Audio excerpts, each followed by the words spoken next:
Welcome to the Betrayal Trauma Recovery Bookshelf, a space for women healing from betrayal to reconnect with their mind, body, and soul, one page at a time. I'm Rachel Strong Smith, a betrayal trauma coach who's walked this path myself. In each episode, we'll explore books that speak to the heart of recovery, books that validate your experience, offer insight, and remind you that you're not alone. This isn't about fixing yourself. It's about coming home to yourself. So, whether you're in the thick of survival or finding your way back to solid ground, pull up a chair.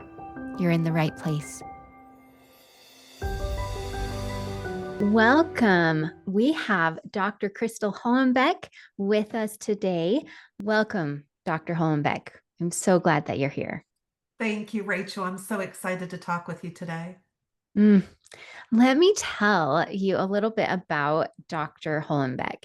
She is a licensed mental health counselor in ASECT. Am I saying that right? ASECT, Mm-hmm. certified sex therapist, anger management specialist, and certified clinical trauma professional.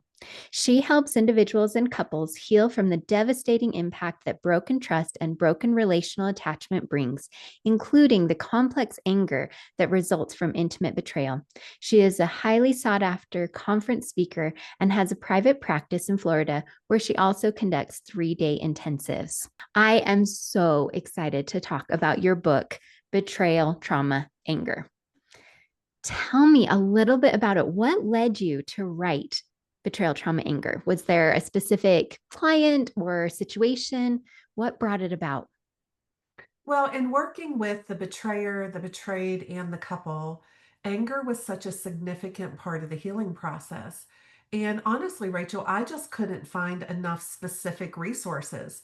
There would be some information in chapters of different books about betrayal and sex addiction books, but I couldn't find the resource. And so, over a period of several years, I just started to notice.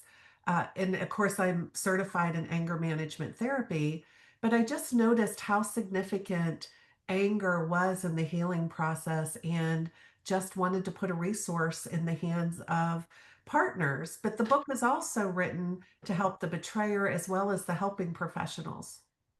Mm, wow. Yes. And I really want to reflect back that because it is a needed resource. When I picked it up and I read it, I was like, wow, this is gold. And it fills a big gap in the betrayal trauma space, connecting it with the anger. And like you said, it is for the betrayed, the betrayer, and the helping professionals. I think so. And I conducted a survey called Betrayal Trauma Anger with betrayed partners. And the book is full of information. And so if you are a betrayed partner, I hope those words are going to resonate with you and you're going to feel validated. So it's full of information from the survey. I developed a skip protocol for how to calm down and process anger. I've also developed a BATS exercise for intrusive thoughts. And then I developed a 7 phase model of what you go through as a betrayed partner through the anger stages. So the book is full of information and resources, words of encouragement from other betrayed partners. So I really wanted it to be something in your hands that was going to help, not just the philosophy of something, but really filled with resources and information that can help you on that journey of healing. Absolutely. And that does come through.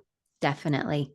Speaking of your survey that you conducted, and really this survey to betrayed partners with the various aspects that they are impacted emotional, physical, mental, spiritual. What was your goal in conducting this study? And what were some findings that maybe surprised you? So I did the survey because I was developing my own information, but I'm here in my little world. And so I wanted to do a survey to see, is this resonating? Is this true? Are the partners experiencing what I'm seeing and observing in my therapeutic practice? And it did. And it was so significant. And so many people just shared their heart and gave information. And so 85% of the respondents said that the anger they experienced after being betrayed was stronger and more intense than at any other time in their past of being angry. That broken relational attachment, the PTSD symptoms. And for so long, women and men were pathologized as partners. In our field, unfortunately, we would dismiss them, we would keep them in the dark continually. We would do so many things that would just increase anger and spark anger in them. And then we weren't really giving them the help for the anger. We would even diagnose them with personality disorders or have a negative connotation that they're doing something wrong because they're angry. And so, now in our field, we understand that partners are traumatized. They're not treated like there's something wrong with them. They're treated like they are surviving and healing something very bad that's happened to them. And so that betrayal trauma anger is really a significant part of the healing process. So it sounds like that is partly what came out of the study is seeing the intense anger, the high percentage of betrayed partners experiencing the anger. hmm And not only that, but I want to say it was 92%. I don't have my percentages in front of me, but I Mhm. want to say about 92% had self-directed anger, right? Blaming Mm. yourself because it happened, blaming yourself for staying, blaming yourself if you leave. So much self-directed anger, not being able to trust yourself again. So the anger shows up not just at the injustice, and 95% of survey respondents said that it was an injustice to be betrayed. I think the other 5% were probably just still in shock that they can't realize it's an injustice, right? Because it's a horrible thing that's done to you. And so the anger about the injustice, anger is a healthy emotion. So the survey respondents were sharing that, they were just didn't feel like themselves. They're behaving in ways that were out of their normal, right? They never behaved like this. They were experiencing anger at themselves, at their partner, at their partner's affair partner, at their family. They were experiencing suicidal and homicidal thoughts at times. Just so much impact from the betrayal. And I just want to encourage everyone that the anger is normal and healthy. And, we have to learn how to process it. There's not something wrong with you because you're angry and out of control after your life is completely devastated. Yes, which goes to your subtitle. You're not crazy, you're angry, and you should be. Yes, I mean, every partner that I speak with, at times you feel like you're crazy, right? Mhm. You're overwhelmed. And I think the reason for that is you have PTSD symptoms, you have broken relational attachment, and you have complex anger all happening at the same time.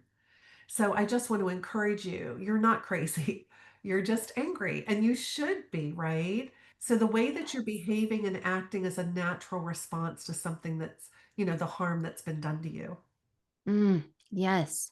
So, how would you define betrayal trauma anger, and how is that different from maybe a typical anger? So what I've done is I've actually created a formal definition, and I'm just looking it up here to get it in Mm, front of me so I read it to you so I say it correctly. So, betrayal trauma anger is the complex and intense anger a person experiences as part of the significant and traumatic impact following the discovery of being betrayed by someone they trust and have a relational attachment bond with, consisting of immediate and ongoing trauma responses to the unfolding realization of harm done to them by an intimate partner. This anger is a natural reaction to the devastating injustice of deception, abuse, broken trust, and broken relational attachment.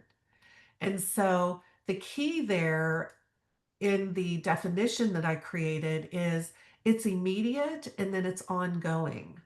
So you are immediately having anger responses, and then you don't even know how you've been harmed. You're learning more and more as you go. I have a whole chapter in the book on so many reasons to be angry.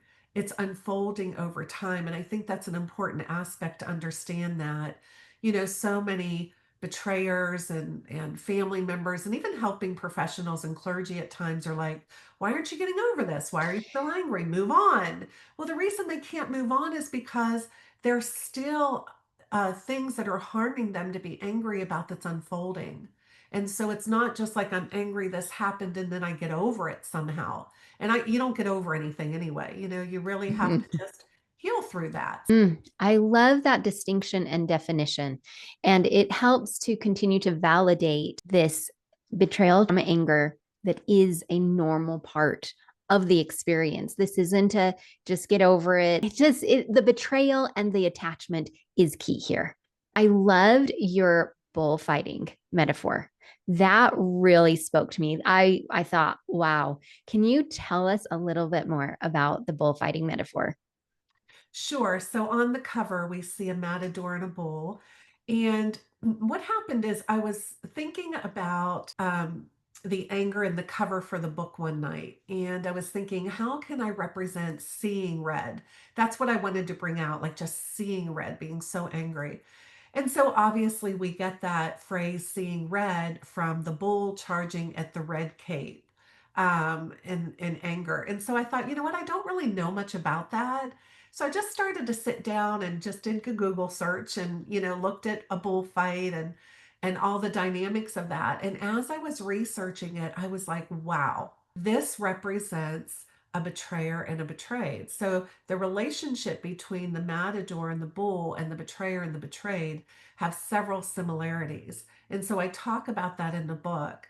And one of the significant ones is understanding that usually the betrayer is just like the matador, strong and courageous and dressed very well and brave, and the crowd goes crazy and cheering for them, and they admire them.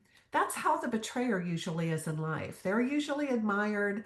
They could even be spiritual leaders, great fathers and husbands, known by the community, generous, successful, all the while they're living a double life. So the bull is behind the gate, but it's been kept in the dark. It's been deprived of water and food. It's been stabbed multiple times and is bleeding and wounded. And then it's thrust out into the arena. And it looks like it's crazy, right? And then we have the matador over here waving the cape at them. Bulls are colorblind. It has nothing to do with the color red. Actually, it's the bull teasing, or I'm sorry, the matador teasing the bull, shaking it when the bull is already confused and wounded, and then it's getting confused by the cape, and so it starts charging. And then, of course, it's already wounded. It's an unfair fight to begin with. And then we see the matador bring the hidden sword from behind the cape and kill the bull. That's just like what happens to a betrayed partner. They are kept in the dark. They're being abused. They're being neglected. They are not giving consent to what's happening in their life. And so during this time, all the while that they're adoring their partner who is living the secret life, that partner is just adored and praised and seen as somebody of great character and strength. All the while they're abusing. They are abusive, they have poor integrity, they are betraying, they are putting you at risk. And so and there's a couple more comparisons that I'll leave for the readers to have in the book. But in discovering that, I just thought, wow, that was just something that was meant to share in the book. And it seems to have resonated with a lot of people. I've gotten a lot of feedback that, like, wow, that is such a great illustration. Absolutely. And it is intense and emotionally charged. And I think that is why it's such a good metaphor because it is that intense. This is that mm, diabolical, really. And really being able to resonate with that bull that has been in the dark, that has been abused, and then coming out and really being seen as crazy, but it's because everything else behind that wasn't shown and seen. It's so true. And Rachel, the word that just kept being used by the survey respondents over and over and over again was the word devastated. Yes. And That's what happens. Like your life, your person, just everything is just devastated when you discover that the person you trusted the most has betrayed and deceived you and hurt you so deeply. Yes, absolutely. Why do you suppose that many betrayed partners, they responded that they blamed themselves? Why do they so often internalize the responsibility for the betrayal and bring it as, you know, really internalized shame? Well, I think there's several reasons. One definitely is they don't understand how they could have not known. Like there had to be some signs, and some people do have signs, but a lot of people are just like, how did I know? Why did I believe them? Some people even catch their partners doing something, but they cry and say it's the first time they ever did it. They're never going to do it again. They even get a little bit of help sometimes, and then they continue to do it. But you feel like there must be something wrong with you. And then, of course, there's that part of this where it seems like they chose something or someone else other than you. So just not feeling chosen makes you feel like there's something wrong with you. And then, of course, we have the betrayers a lot of times. Oh, they'll make you feel like there's something wrong with you, right? They'll Mhm. gaslight you like, you didn't have sex enough. You've gained a lot of weight. You don't give me much attention now that the kids are here. They'll go through, you don't like sex. They'll gaslight them, they'll demean them, they will. So there's so many things. And then they may even have things prior in their past that sent that message that they weren't good enough. And I want every partner to know, Mhm. I don't care what your betrayer did to you. It was not your fault. And I don't care if you were the Mhm. best wife or the worst wife or the greatest husband or the worst husband. It is their issue. And they would have done it to anybody that they married, or are in a relationship with. It has nothing to do with the betrayer.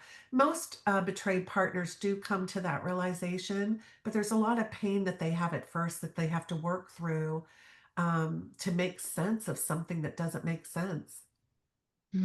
Yes, so much. Your study found that many betrayed partners, they don't get the specific anger support from professionals, especially around the betrayal. Why do you suppose that betrayal trauma anger is often overlooked in therapy? And what shifts do you wish therapists would, acknowledge and spiritual leaders and coaches to be able to help in their approach? So, the article that Dr. Barbara Steffens and I wrote based on the information in my survey, it gives 6 recommendations for helping professionals around betrayal trauma anger. And that is in the Journal of Sex and Marital Therapy, and it's called Betrayal Trauma Anger. And so all helping professionals can have access to that. It's done in open access. So that's a resource to help. But I think that it's just really been tough for professionals, hopefully up until now, to address the anger because, as a helping professional, how do you look at someone who there's such an injustice done to them? Their world is upside down. Their partner has done such horrific things. And we're supposed to tell them, hey, you're not allowed to beat them up, throw things at them, kick, punch, destroy. How do you tell them they're allowed to scream at them every single day? And it just seems like, how do you do that when it just seems so justified? And again, in the past, partners were judged harshly for being angry. And Mhm. so I hope now what everyone will realize is that what we want to say to the betrayed partner who is angry and expressing anger is that you should be angry. So be angry and don't hurt yourself or someone else. So I want to validate that anger, but I've filled the book with resources to help you to process your anger. That's our goal. We want to process the anger. I'm allowed to be angry, but what am I angry about? And so that's the key. Yes. And that leads us right into those tools and practices and protocols that you have. You mentioned them earlier, skip and calming. Could you just give us a brief overview about those? Yes, so chapter 8 in the book is the skip protocol. And I developed this several years ago, actually for people who were betrayed and people who were not betrayed. Mm. I developed this protocol for you when you are angry or anxious. Anytime you're off, like you're not yourself, It takes less than 10 minutes to do. Actually, it could even take as short as 5 minutes to do. So, what you want to do is, I've done it based on brain research, and I put all of that in the Mm. book explaining how I developed this. But the first, so it's SCIP. When I was trying to come up with an acronym for it, I couldn't figure one out that would fit my dynamic. So I said SCIP, but it sounds like skip. So, Love what it. I want to do, yeah. First is you want to find a safe place to go to. That could be your car if you're out in public. It could be a bathroom. In your home, it may be a chair in your bedroom. It may be the home office or the bathroom. So you want to find a place that you know you're going to go to as soon as you're upset. This is also a great practice to do for when you're triggered. So you immediately go take care of yourself. And this is the whole premise of this is take care of you. So you have a calming space to go to, and then you want to get your calming essentials together. So we want to think about our senses. So you want to have some Tic Tacs. And I always say get a bag and put your calming essentials in them, or if it's a drawer or your purse or the glove box. So you want to get together some Tic Tacs for taste, some essential oils for smell. You can get little essential oils at the local drugstore, or you can order them on Amazon. I order them in bulk on Amazon, but have some essential oil in there for smell. If you don't want to use essential oil, maybe a lavender hand lotion, because lavender can be very soothing. And then you want to have something in there that has meaning. So, for example, I have this big pink plastic diamond in mine from my grandson. He gave it to me Mm. because my favorite color is pink, but it reminds me that I'm loved.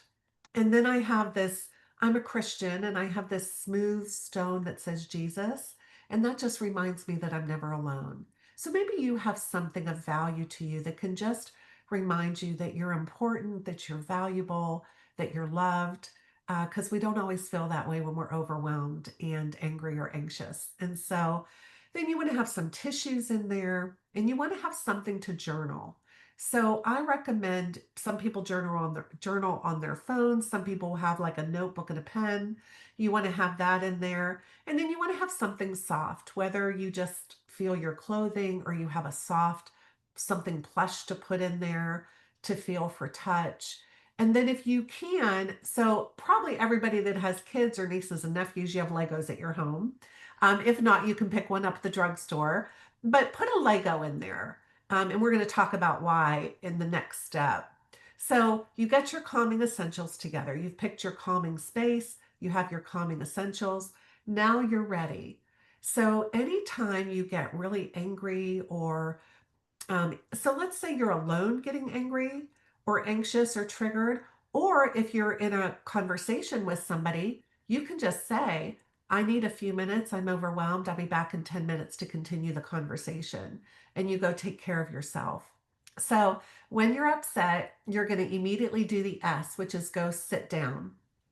Then you're going to, the C is calm down. You're going to go through your senses, right? Look at color in the room, listen to sounds in the room, go through your smell, your taste, your touch. And then you're going to identify, what am I angry about? What am I upset about? Once you identify it, because you have to calm the brain and nervous system first.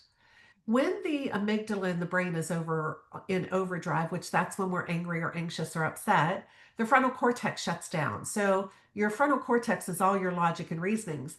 That's why we do and say crazy when we're angry or upset, right? Even anxious, sometimes we just do things that are abnormal. It's because our brain is not working properly.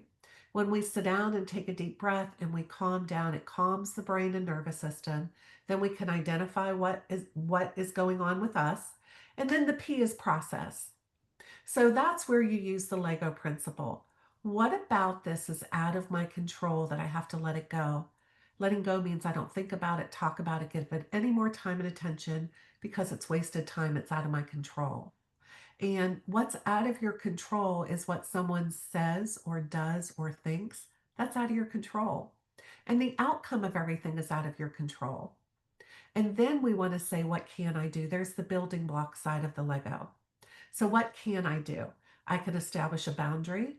I can go back to the conversation and start it again. Maybe I need an apology. Maybe I need to make an apology. Maybe I need to make a note of this and process this with my helping professional. So that is the skip protocol. What it does is it helps you when you're not okay, you go nurture yourself and you take care of you. And then you just get up and go do whatever it is that you realized you can do from the building block. Yes, I really like that simplified acronym because when you get into that space, it's hard to even remember what is next, And this isn't about blame or shame. It is simply to care for you. I loved that you prefaced it with that. This is about caring for you because sometimes that can internalize with the betrayed partner that somehow it's her responsibility to take care of everything else, right? Like, okay, well, if I calm down now, everything is going to be okay. And I have to accept everything. And that's not true, right? The anger is telling us something. Absolutely. Hi, it has been great to interview Dr. Hollenbeck about betrayal trauma anger. I'm going to end part 1, and I hope that you stay tuned for next week for part 2, where we keep talking about betrayal trauma anger. So thanks for being here. And as always, take what resonates, leave the rest. Bye-bye. Thanks for joining me today on the Betrayal Trauma Recovery Bookshelf. If something from this episode spoke to you, share it with a friend or come connect with me online. You can find me on Instagram and Facebook at Rachel Strong Smith. And if you want to go deeper, sign up for my email newsletter, where I share grounded support, personal insights, and practical tools to help you reconnect with yourself. Remember, healing isn't a straight line, it's a spiral, and every step towards yourself matters. So until next time, take gentle care.